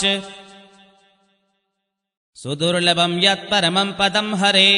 माया विनस्तच्चरणार्चनार्जितं लब्ध्वाप्य सिद्धार्थं विवेकजन्मना कथं स्वमात्मानमन्यतार्थवित् मैत्रेय उवाच मातो सपत्न्या वाग्बाणे हृदे विद्धस्तुतां स्मरन् नैच्छन् मुक्तिपते मुक्तिं तस्मात् तामुपमेयुवान् ध्रुव उवाच समाधिना नैकभवेन यत्पदं विदुसनन्दादय ऊर्ध्वरत्तसः मासैरहं षड्भिरमुष्य पादयो छायामुपेत्यापगत पृथङ्मतेः अहो बत ममार्नात्म्यं मन्दभाग्यस्य पश्यत भवच्छिद्दापादमूलं गत्वा याचे यदन्तवत् मतिर्विदूषिता देवे पतद्भिरसहिष्णुभिः यो नारदवचस्तथ्यं नाग्राह्यशमसत्तमः देवीं मायामुपाश्रित्य प्रसुप्त इव भिन्नदृक् तप्ये वृतीयेऽप्यसते भ्रातृभ्रातृभ्यः द्रुजा मयेतत्प्रार्थितं व्यर्थं चिकित्सेव गतायुषे प्रसाद्य जगदात्मानं तपसा दुःप्रसादनं भवच्छिदमयाचेऽहं भवं भाग्यविवर्जितः स्वराज्यं यच्छतो मोढ्यान्मानो मे भिक्षितो बत ईश्वराक्षेण पुण्येन फलीकारान्निवाधनः मैत्रेय उवाच न वै मुकुन्दस्य पदारविन्दयो रजोजुषस्तात् भवादृशा जनाः वाञ्छन्ति तद्दास्यमृतीर्थमात्मनो यदृच्छया लब्धमनः समृद्धया आकर्ण्यात्मजमायान्तं सम्परित्य यथागतं राजा न श्रद्दधे भद्रम् अभद्रस्य कुतो मम श्रद्धाय वाक्यं देवर्षे हर्षवेगेन वार्ता हर्तुरतिप्रीतो हारं प्रादान्महाधनं सदस्वं रथमारुह्य कार्तस्वरपरिष्कृतं ब्राह्मणे कुलवृद्धैश्च पर्यस्तो मात्यबन्धुभिः शङ्खदुन्दुभिनादेन ब्रह्मघोषेण वेणुभिः निश्चक्रामपुरातूर्णमात्मजाभीक्षणोऽस्तु कः सुनीते सुरुचिर्चास्य महिष्यो रुक्मभूषिते आरुह्य शिबिकां सार्धमुत्तमेनाभिजग्मतुः तं दृष्टोपवनाभ्यास आयान्तं तरसा रथात् अवरुह्य नृपस्तूर्णमासाद्य प्रेम विह्वलः परिरेभिङ्गजं दोर्भ्यां दीर्घोत्कण्ठमनाश्वसन् विश्वकसेनाङ्घ्रिसंस्पर्श हताशेषाघ्रबन्धनम् अताज्जिघ्रन् मुहुर्मूर्ध्नि शीतिर्नयनवारिभिः स्नापयामास तनयं जातोद्दाममनोरथः अभिवन्द्यं पितुपादावाशिर्भिश्चाभिमन्त्रितः न नाम मातरो शेष्णा सत्कृता सज्जनाग्रणीः सुरुचिस्तं समुत्थाय पादावनतमर्भकम् परिष्वज्याः जीवेति बाष्पगद्गदया गिरा यस्य प्रसन्नो भगवान् गुणैर्मेत्यादिभिर्हरिः तस्मै नमन्ति भूतानि निम्नमाप इव स्वयम् उत्तमश्च ध्रुवश्चोभावन्योन्या प्रेम विह्वलौ अङ्गसङ्गादुत्पुलका वस्त्रौघं मुहुरुहतु सुनीतिरस्य जननी प्राणिभ्योऽपि प्रियं सुतम् उपगुह्य जहावादिं तदङ्गस्पर्शनिर्वृता पयस्तनभ्यां सुस्रावा नेत्रजयसलिलै शिवै तदा विश्चिच्यमानाभ्यां वीरवीरसुवो मुहुः तांशसंसुर्जनाराज्ञीं दृष्ट्या ते पुत्र आर्तिः प्रतिलब्धश्चिरं नष्टो रक्षिता मण्डलं भुवः अभ्यर्चितस्त्वया नूनं भगवान् प्रणतार्तिः यदनुध्यायिनो धीरा मृत्युं जिज्ञो सुदर्जयम् लाल्यमानं जनेरैवं ध्रुवं सभ्रातरं नृपः आरोप्य कर्णिं हृष्टस्तूयमानो विशत्पुरम् तत्र तत्रोपसङ्क्लिप्तै लसन्मकरौ तोरणै सवृन्दै कदलीस्तम्भै पूगपूतैश्च तद्विधै चौतपल्लववासस्रं मुक्ता दामविलम्बिभिः उपस्कृतं प्रतिद्वारमपां कुम्भै सदीपकै प्रकारिर्गोपुरागारै शातकुम्भपरिच्छदैः सर्वतोऽलङ्कृतं श्रीमद्विमानशिखरद्युभिः मृष्टचत्वररथ्याट्टमार्गं चन्दनचर्चितं लाजाक्षतैः पुष्पफलैः तण्डुलैर्बलिभिर्युतं ध्रुवाय पथि दृष्टाय तत्र तत्र पुरस्त्रियः सिद्धार्थाक्षतदद्युम्बोर्दुर्वा पुष्पफलानि च उपजर्रो प्रयुञ्जानां वात्सल्यादाशिसस्ततेः शृण्वंस्तद्वल्गुगीतानि प्राविशद्भवनं पितुः महामणिव्रातमये स तस्मिन् भवनोत्तमे लालितो नितरां पित्रा निवसद्दिविदेववत् पयाफेन निभाषय्या दान्ता रुक्मपरिच्छदाः आसनानि महर्हाणि यत्र रोक्म उपस्कराः यत्र स्फटिककुड्येषु महामारकतेषु च मणिप्रदीपा आभान्ति ललनारत्नसंयुताः उद्यानानि च रम्याणि विचित्रैरमरद्रुमैः कूजद्विभङ्गमिथुनैर्गायनमत्तद्मदुद्व्रतैः वाप्यो वैदुर्यसोपाना पद्मोत्पलकुमुद्वतेः हंसकारण्डकुवलये जुष्टाश्चक्रावसारसै उत्तानपादौ राजर्षे प्रभावं तनयस्य तम् श्रुत्वा दृष्ट्वाद्भुततमं प्रपेदे विस्मयं परम् वीक्षोढवयसं तं च प्रकृतीनां च सम्मतम् अनुरक्तप्रजं राजा ध्रुवं चक्रे भुवपतिम् आत्मानं च प्रवय समाकल्लय्य विशाम्पतेः वनं विरक्त प्रतिष्ठाद्विमृशन्नात्मनो गतिम् इति श्रीमद्भागवते महापुराणे पारमहंस्यां संहितायां चतुर्थस्कन्धे ध्रुवराज्याभिषेकवर्णनं नाम नवमोऽध्यायः। अथ दशमोऽध्यायः। उत्तम का मारा जाना, ध्रुव का यक्षों के साथ युद्ध। मैत्रेय उवाच प्रजापतिर्दुहितरं शिशुमारस्य वै ध्रुवः उपये मे भ्रमिं नाम तत्सुतो कल्पवत्सरौ इलायामपि भार्यायां वायो पुत्र्यां महाबलः पुत्रमुत्कलनामानं योषिद्रत्नमजीजनत् उत्तमस्त्वकृतोद्वाहो मृगयायां बलीयसा हत पुण्यजनेनाद्रौ तन्मातास्य गतिं गता ध्रुवो भ्रातृवदं श्रुत्वा कोपामर्षशुचार्पितः जैत्रं स्यन्दनमास्थाय गता पुण्यजनालयं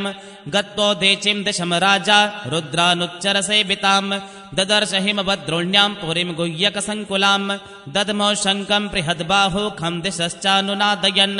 येनोद्विग्नदृशक्षत्ररूपदेव्योऽत्र सन्भृशम् ततो निष्क्रम्य बलिना उपदेव महाभटाः असहन्तस्तन्निदानमभिवेदुरुदायुधाः सत्तानापततो वीर उग्रधन्वा महारथः एकैकं युगपत् सर्वान् नहन् बाणैस्त्रिभिस्त्रिभिः ते वै ललाटलग्नैस्तैर्षुभिः सर्व एव हि मत्वा निरस्तमात्मानमाशंसन् कर्म तस्य तत् तेऽपि चामुममृष्यन्तं पादस्पर्शमिवौरगाः शरैरविद्यन् युगपद्विगुणं प्रियचिकीर्षवः तथा परिकनिस्त्रिंशै प्रासशूलपरश्वधैः शक्त्रष्टिभिर्भुषुण्डिभिः चित्रवाजै शरैरपि अभ्यवर्षन् प्रकुपिताः सरथं सहसारथिम् इच्छन्तस्तत्प्रतीकर्तुं मयुतानि त्रयोदश औत्तानपादे सत्तदा शस्त्रवर्षेण भूरिणा न उपादृश्यताच्छन्न आसारेण यथा गिरिः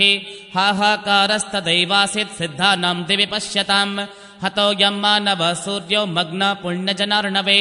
न दत्सो यातु धानेषु जयकाशिष्वथो मृधे उदत्तिष्ठद्रदस्तस्य निहारादिवभास्करः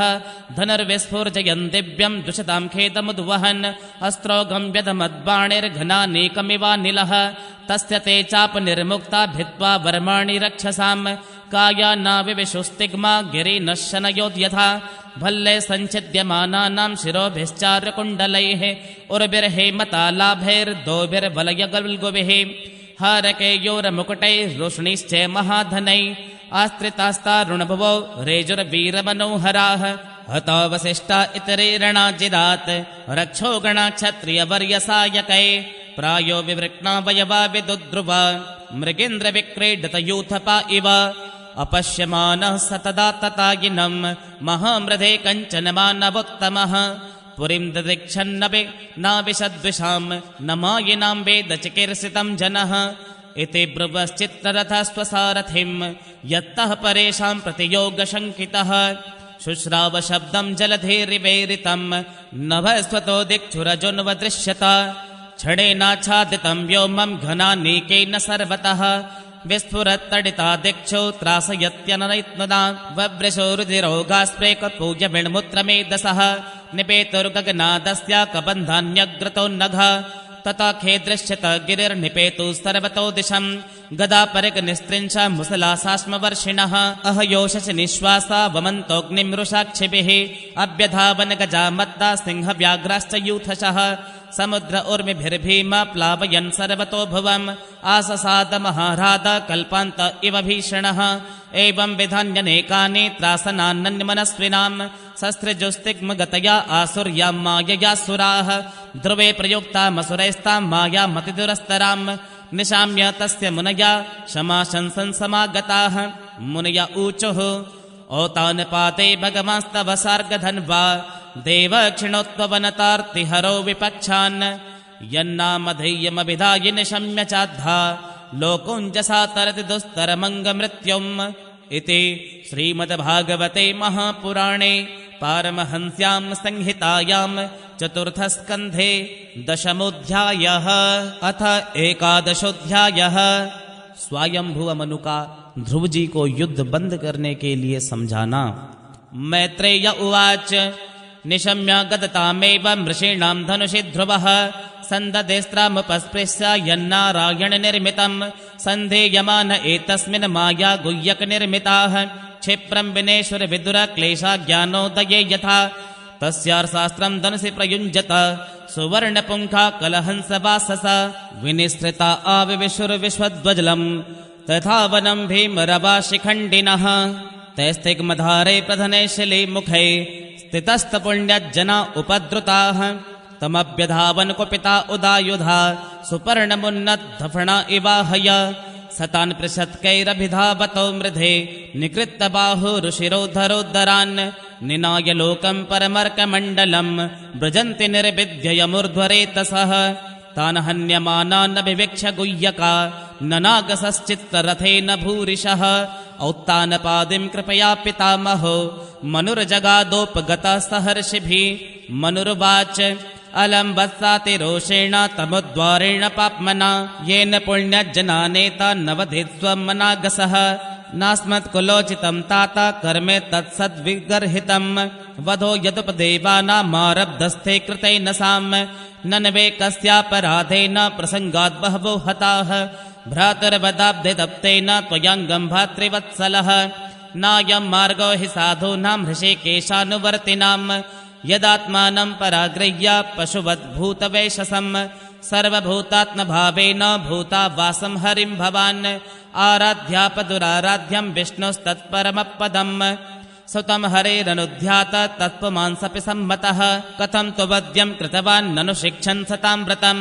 तितिक्षया करुणया मैत्र्या चाखिलजन्तुषु समत्वेन च सर्वात्मा भगवान् सम्प्रसीदते सम्प्रसन्ने भगवते पुरुष प्रकृतिर्गुणैः विमुक्तो जीवनमुक्तो ब्रह्मनिर्वाणमृच्छते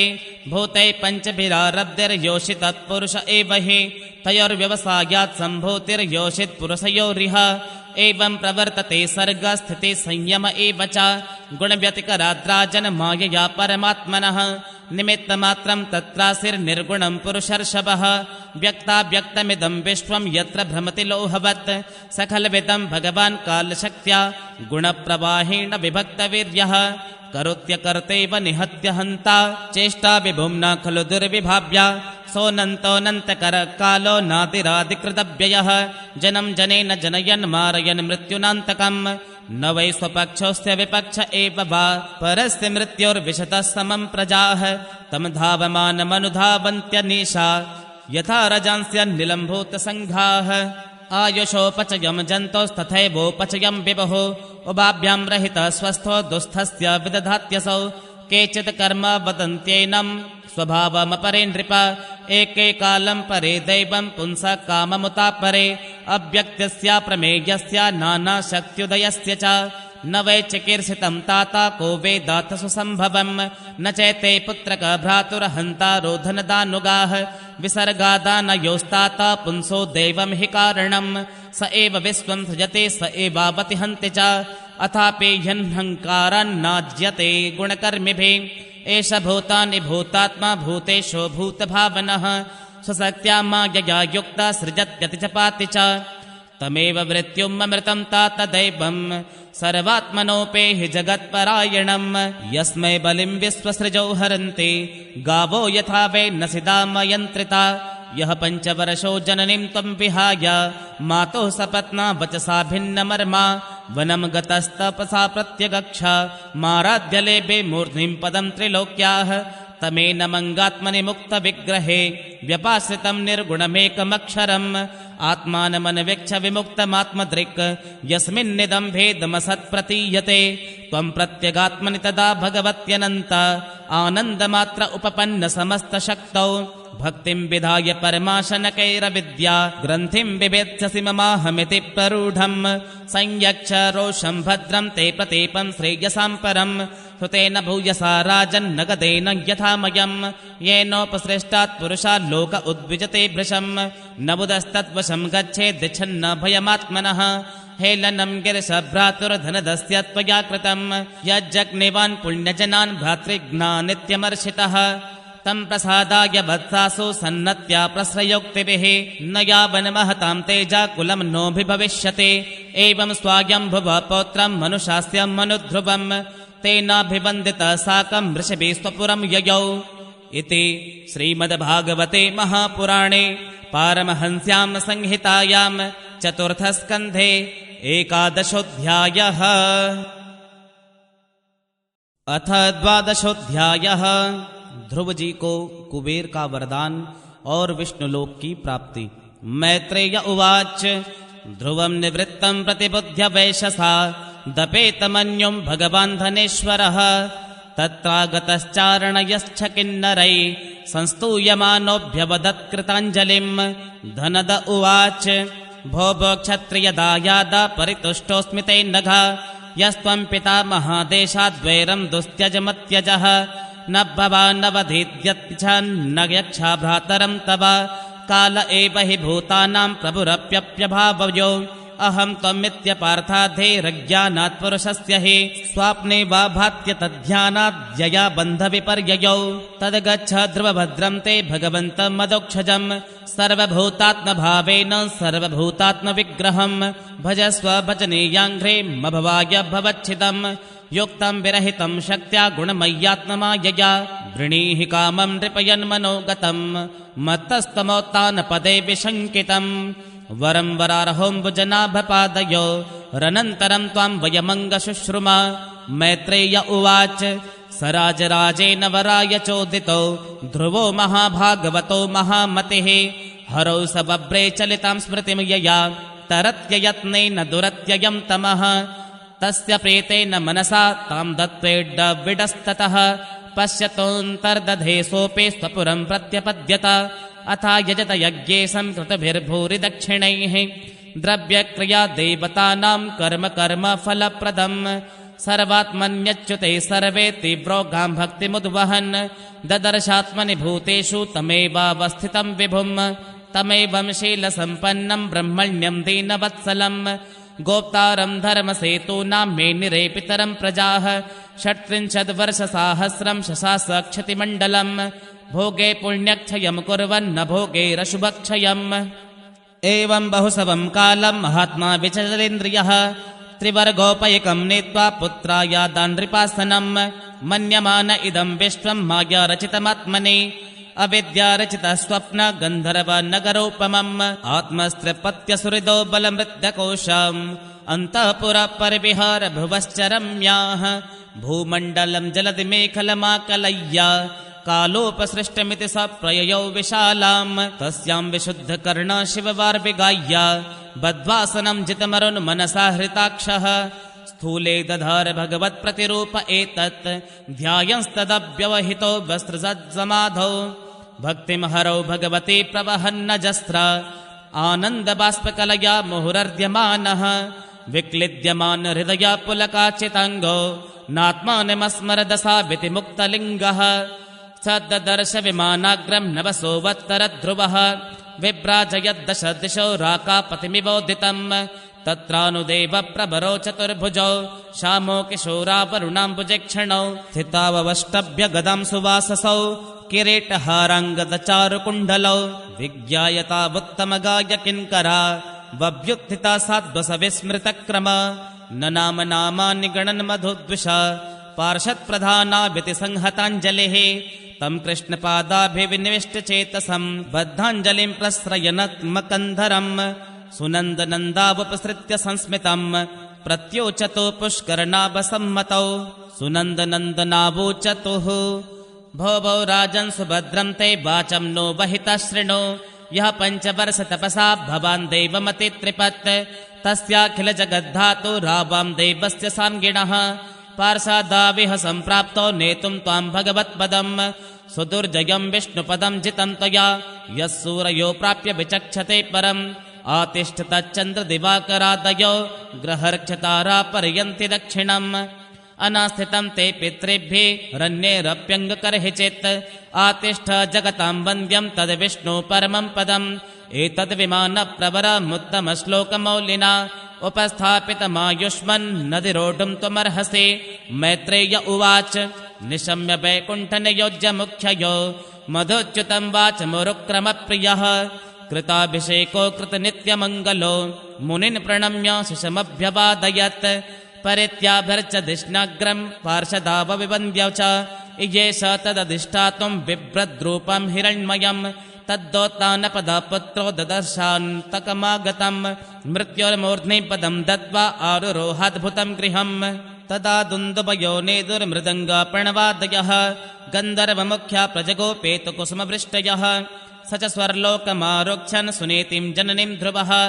अन्वस्मरदङ्गहित्वा दीनां यास्येत्रिविष्टपम् इति व्यवसितं तस्या व्यवसायासुरोत्तमो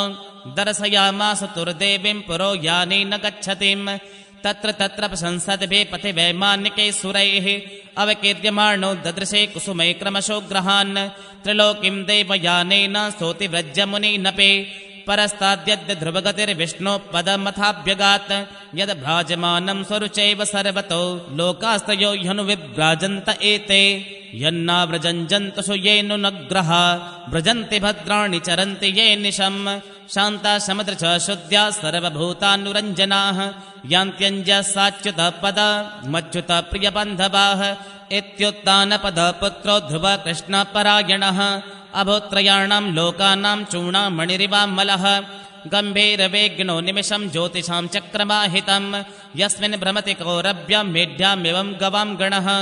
महिमानं विलोक्यास्या नारदो भगवान् ऋषिः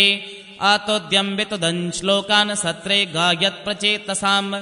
नारद उवाच नूनं सुनीते पतिदेवताया स्तपप्रभावस्य सुतस्य तां गतिं दृष्टाभ्युपायानपि वेदवादिनो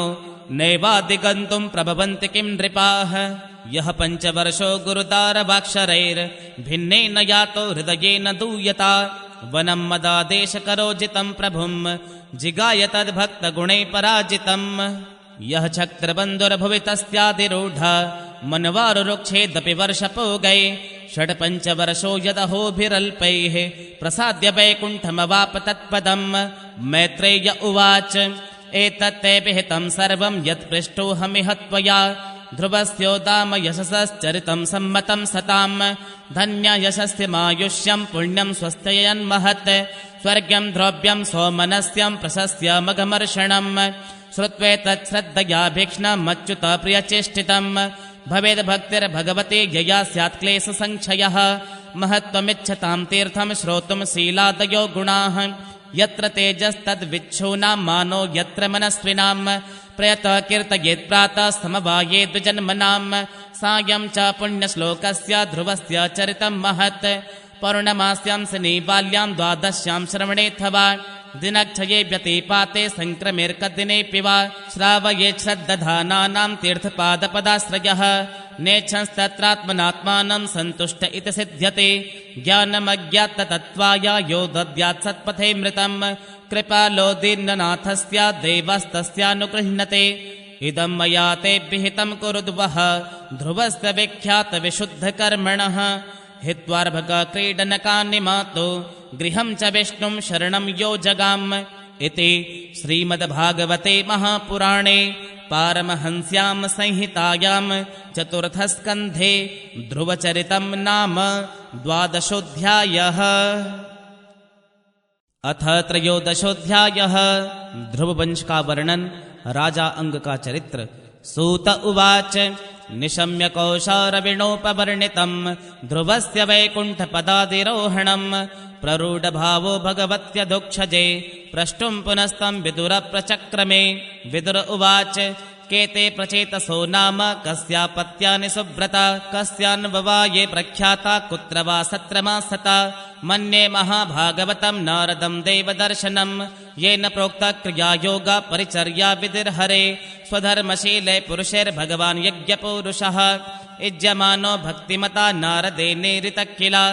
यास्ता देवर्षिणां तत्र वर्णिता भगवत्कथाः मह्यं शुश्रूषवे ब्रह्मन् कास्नेनाचष्टुमर्हते। मैत्रेय उवाच ध्रुवस्य चोत्कलपुत्र पितरे प्रस्थिते वनं सार्वभौमस्त्रियं नेच्छद्दधि राजासनं पितुः सजन्मनोपशान्तात्मा निसङ्गसमदर्शनः ददर्श लोके विततम् आत्मानं लोकमात्मने आत्मानं ब्रह्मनिर्वाणं प्रत्यस्तं मितविग्रहम् अवबोधरसैकात्म्यमानन्दम् अनुसन्ततम् अव्यवच्छिन्न योगाग्नि दग्धकर्ममलाशयः स्वरूपम् अवरुन्धानो नात्मनोऽयं तदेक्षत जडान्धपतिरोन्मत्ता मूकाकृतिर्तन्मतिः लक्षिता पथि बालानां प्रशान्तार्चिरिवानलः मत्वा तं जडमुन्मत्तं कुलवृद्धा समन्त्रिणः वत्सरम्भोपतिं चक्रुर् वेयान् सम्भ्रमे सुतम् स्ववीर्थिवत्सरश्रेष्ठा भार्या सूतषडात्मजाम् पुष्पार्णम् तिग्मकेतुम् च इषमूर्जम् वसुम् जयम् पुष्पार्णस्य प्रभाभार्या दोषा च द्वे बभूवतुः प्रातरमद्यन्दिनम् सायमिति ह्यासन् प्रभासुताः प्रदोषो निशतो व्युष्ट इति दोषासुतास्त्रयः व्युष्टासुतम् पुष्करिण्याम् सर्वतेजसमादधे सचक्षुसोतमाकोत्याम् पत्न्याम् मनुमवापः मनोरसोत्महिषे विरजान्नड्वलासुतान् पूर्वमुकोत्सन्ततम् द्युम्नम् सत्यवन्तम् व्रतम् व्रतम् अग्निष्टोममतिरात्रम् प्रद्युम्नम् शिबिमुल्मुखम् उल्मुको जनयत्पुत्रान् पुष्करिण्याम् षडुत्तमान् अङ्गम् सुमनसम् ख्यातिम् क्रतुमङ्गिरसम् गयम् सुनीथाङ्गस्य या पत्नीम् सुषुवेवेन मुल्बणम् यद्दौशील्यास्त राजर्षि निर्वण्णो निर्गात्पुरात् यमङ्गशेपकुपिता वाग्व्रजा मुनयः किल गतासोस्तस्य भूयस्ते मनमथुर्दक्षिणम् करम् अराजके तदा लोके दस्युभिः पीडिता जनाः जातो नारायणांशेन पृथुराद्यक्षतेश्वरः विदुर उवाच तस्य शीलनिदेशादुर्ब्रह्मणस्य महात्मनः राज्ञा कथमभूद्दृष्ट्वा प्रजा यद्विमना ययौ किं वाङ्हो वेन उद्देश्य ब्रह्मदण्डमयो युजन् दण्डव्रतधरे राज्ञे मुनयो धर्मको विदाः नावध्येय प्रजापाल प्रजाभिरघवान्नपे यदसो लोकपालानां बिभर्त्योज्जस्वतेजसा एतदाख्यायिमे ब्रह्मं सुनीतात्मज्यचेष्टितम् श्रद्ददानस्य भक्ताय त्वम् परावरवित्तमः मैत्रेय उवाच अङ्गोष्वमेदम् राजर्षि राजहारमहाक्रतुम् नाजगमुर्देवतास्तस्मिन्नाहुता ब्रह्मवादिभिः तमोचुर्विस्मितास्तत्र यजमानमथद्विजः हवेशिं हूयमानानि न ते गृह्णन्ति देवताः राजन हविंश दुष्टानि श्रद्धया साधितानि ते छन्दांस्यस्यातयामानि योजितानि धृतत्वते न विदामेह देवानां हेलनं वयमण्वपिः यन्न गृह्णन्ति भागान् स्वान् ये देवा कर्मसाक्षिणः मैत्रेय उवाच अङ्गोद्विजवच श्रुत्वा यजमान सुदुर्मनाः तत्प्रष्टुं व्यस्त्रजद्वाचं सदस्यांस्तदनुज्ञया नागच्छन्त्याहुता देवा न गृह्णन्ति गृहानिह सदसस्पतयो ब्रूता किमवद्यं मया कृतं सदसस्पतय ऊचुः नरदेवेह भवतो नागं तावनमनाक् स्थितम् अस्त्येकं प्राक्तमनगं यदि हेदृक्त्वमप्रजः तथा साधय भद्रं ते आत्मानं सुप्रजं नृप इष्टस्ते पुत्रकामस्य पुत्रं दास्यसि यज्ञभुक् तथा स्वभागधेयानि ग्रहीष्यन्ते दिवोकसः यद्यज्ञपुरुषः साक्षादपत्याय हरिर्वृतः तांस्तान् कामान् हरिर्दद्याद्यान्यान् कामयते जनः आराधितो तथैवैषा यथा पुंसां फलोदयः इति व्यवसिता विप्रास्तस्य राज्ञा प्रजायते पुरोडांशा निर्वपन् शिपिविष्टाय विष्णवे तस्मात् पुरुष उत्तस्थो हेममाल्यमलाम्बर हिरण्मयेन पौत्रेण सिद्धमादाय पायसम् स विप्रानुमतो राजा गृहीत्वाञ्जलिनौदनम् अवध्नाय मुदा युक्ता प्रदापत्न्या उदारधेः सा तत्पुंसवनं राज्ञे प्रापश्य वै पत्युरादधे गर्भं काल उपावृत्ते कुमारं सुषुवे प्रजा सबाल एव पुरुषो मातामहमनुव्रतः अधर्मांशोद्भवं मृत्युं तेनाभवदधार्मिकः शस्त्रासनमुद्यम्य मृगयोर्वनगोचरः हन्यसा दुर्मृगान्तेनान वनो सावित्यरौज्जनः आक्रीडे क्रीडतो बालान् वयस्यानतिदारुणः प्रसय्य निरनुक्रोशा पशुमारं ममारयत् तं विचक्षखलं पुत्रं शासनैर्विविधे नृपः यदा न शासितुं कल्पो भृशमासीत् सुदुर्मनाः प्रायेणाभ्यर्चितो देवो ये प्रजागृहमेदिनः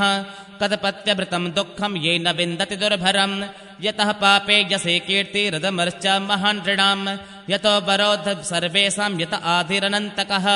कस्तं प्रजापदेशं वे मोहबन्धं नमात्मनः पण्डितो बहुमन्येत यदर्था क्लेशदागृहाः कदपत्यं वरं मन्ये सदपत्याच्छुवां पदात् निर्विद्येत गृहान्मर्त्यो यत्क्लेशान्निवह गृहाः एवं स निर्वण्णमना नृपो गृहा निषेत उत्थाय महोदयोदयात् अलब्धनिद्रोऽनुपलक्षितो नृभिः हित्वा गतो वेन सुवं प्रसुप्ताम् विज्ञाय निर्विद्य गतिं पतिं प्रजा पुरोहितामात्यसुहृद्गणादयः विचिक्युरुर्व्यामतिशोककातरा यथा निगूढं पुरुषं कुयोगिनः अलक्षयन्तः पदवीं प्रजापते हतोद्यमा प्रत्युपसृत्यते पुरीं ऋषीन् समेतानभिवन्द्य सास्रवो न्यवेदयन् पौरवभर्तृविप्लवम् इति श्रीमद्भागवते महापुराणे पारमहंस्यां संहितायां चतुर्थस्कन्धे त्रयोदशोऽध्यायः। अथ चतुर्दशोऽध्यायः। राजा वेन की कथा। मैत्रेय उवाच भृगवादयस्ते मुनयो लोकानां क्षेमदर्शिनः गोप्तर्यसति वै नृणां पश्यन्ता पशुसाम्यतां वैरमातरमाहुह्य सुनेतां ब्रह्मवादिनः प्रकृत्या संयतं वेनमभ्यसिञ्चन् पतिं भुवः श्रुत्वा नृपासनगतं वेनमत्युग्रशासनं निलिल्योर्दस्य वा सद्य सर्पत्रस्ता इवाखवः स आरूढ नृपस्थानम् उन्नद्धोष्ठविभूतिभिः अवमेने महाभागान् स्तब्ध सम्भावितः स्वतः एवं मदान्त उत्सिक्तो निरङ्कुश इव द्विपः पर्यटन् रथमास्थाय कम्पयन्निवरोदसे न यष्टव्यं न दातव्यं न होतव्यं द्विजा क्वचित् इति न्यवारयद्धर्मं भेरी घोषेण सर्वशः वेनस्यावेक्ष मुनयो दुर्वृतस्य विचेष्टितं विमृश्य लोकव्यसनं कृपयोचुस्म सन्त्रिणः अहो उभयता प्राप्तं लोकस्य व्यसनं महत् दारुण्यो भयतो दीप्ते इव तस्करपालयोः अराजकभयादेश कृतो राजतदर्हणः ततोऽप्यासीद् भयं त्वद्य कथं स्यात् त्वतिदेहिनाम् अहेरिव पयपोषा पोषकस्याप्यनर्थभृत् वेनः प्रकृत्यैव खला सुनीता गर्भसम्भवः निरूपिता प्रजापाल सजिगांसति वै प्रजाः तथापि सान्त्वये मामुं नास्मात् तत्पातकं स्पृशेत् तद्विद्वद्भिरसद्वृत्तो वेनोऽस्माभिकृतो नृपः शान्तितो यदि नो वाचं न गृहीष्यन्त्यधर्मकृत् लोकधिक्कारसन्दग्धं दहिष्याम सुतेजसा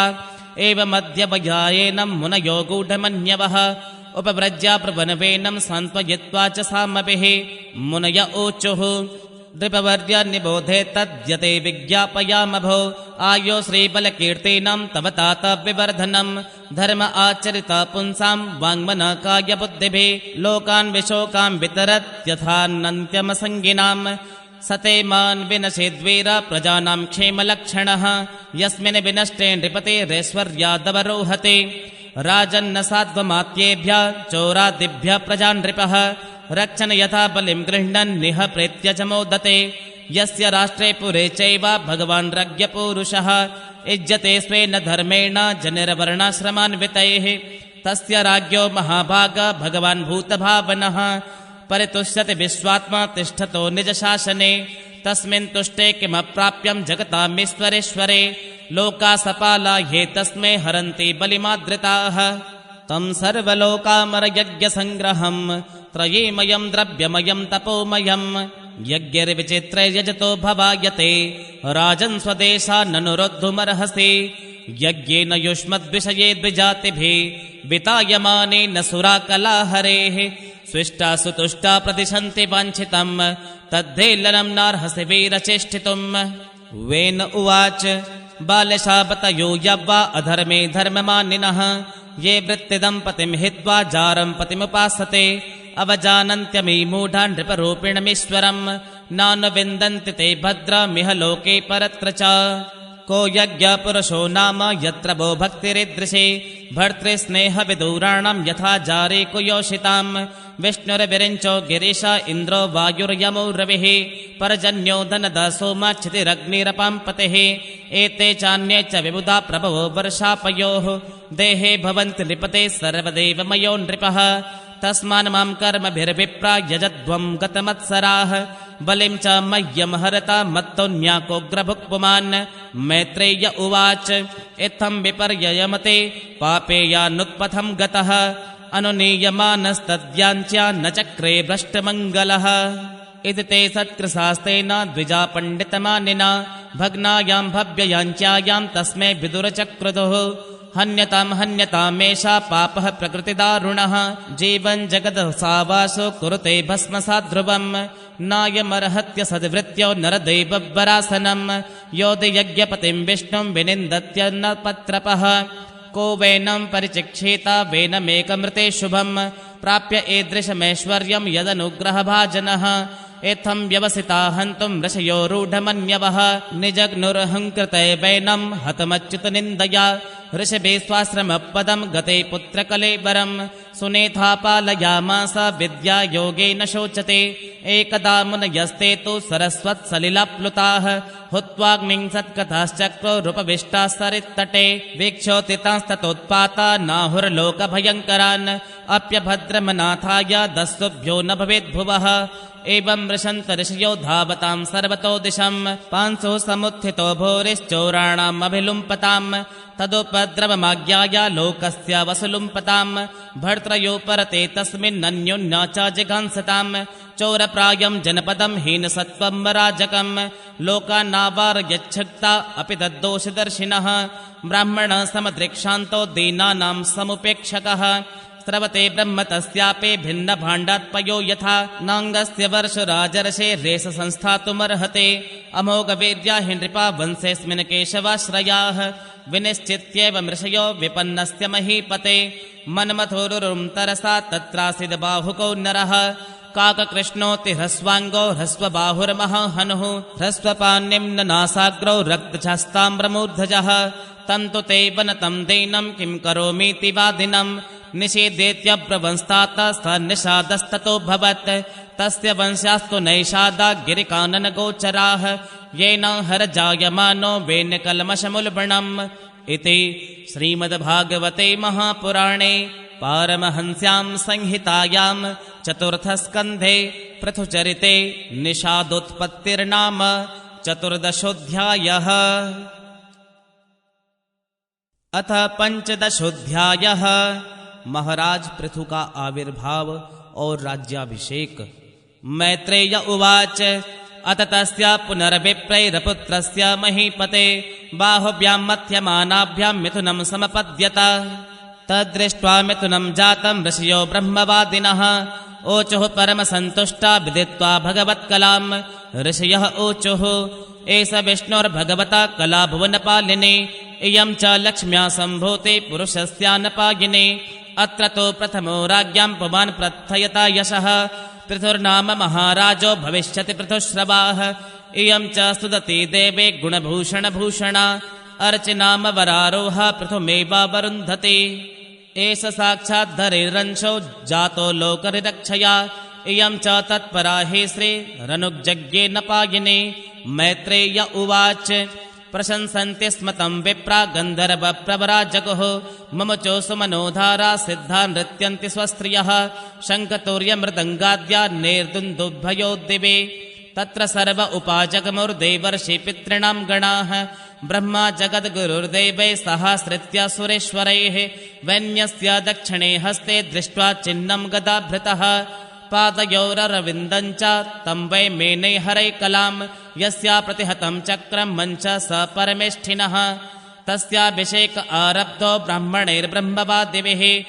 अभिषेचनिकान्यस्मै आजर्द्रौ सर्वतो जनाः सरे समुद्राग्रयौ नागा गाव खगा मृगाः द्योक्षते सर्वभूतानि समाजरूपायनम् सोऽभिषिक्तो महाराज सुवासा साद्वलङ्कृतः पत्न्यार्चिषालङ्कृतया विरेजेग्निरिवापरः तस्मै जहार धनदौ हेमं वीरवरासनं वरुणसलिलस्रावमातपात्रं शशिप्रभं वायुश्च वालव्यजने धर्मकीर्तिमयीं सृजम् इन्द्रकिरीटमुत्कृष्टं दण्डं संयमनं यमः ब्रह्मा ब्रह्ममयं वर्म भारतीहारमुत्तमं हरिः सुदर्शनं चक्रं तत्पत्तन्नव्याहतां श्रियम् दश चन्द्रमसि रुद्रा शतचन्द्रं तथाम्बिका सोमो मृतमयानस्वांस्तष्ट्वा रूपाश्रयं रथम् अग्निराजगवं चापं सूर्यो रश्मिमया निशोन् भूपादुके योगमय्यो द्यौ पुष्पावलिमन्वहम् नाट्यं सुगेतं वादित्र मन्त्रधानं च खेचराः ऋषयश्चास्य सत्या समुद्रा शङ्खमात्मजम् सिन्धव पर्वता नद्यो रथवीथिर्महात्मनः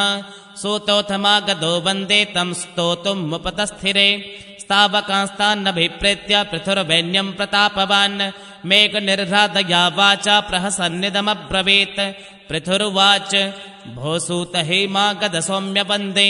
लोके दुना स्पष्टगुणस्य मे स्यात् किमाश्रयो मेस्तव एष युज्यतां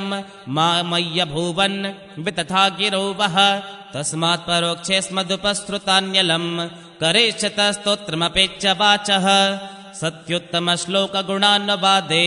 जुगुप्सितं न स्तवयन्ति सभ्याः महद्गुणानात्मनि कर्तुमीशः कस्तावकैस्तावयते सतोऽपि ते स्याद्भविष्यन्निति विप्रलब्धो जनावहासं कुमतिर्न वेद प्रभवो ह्यात्मानस्तोत्रं जुगुप्सन्त्यपि विस्तृताः ह्रीमन्त परमोदारा पौरुषं वा विगर्हितं वयं त्वद्विदिता लोके सूताद्यापि वरेमभिः कर्मभिः कथमात्मानं गापयिष्याम बालवत् इति श्रीमद्भागवते महापुराणे पारमहंस्यां संहितायां चतुर्थस्कन्धे पृथुचरिते 15ोऽध्यायः।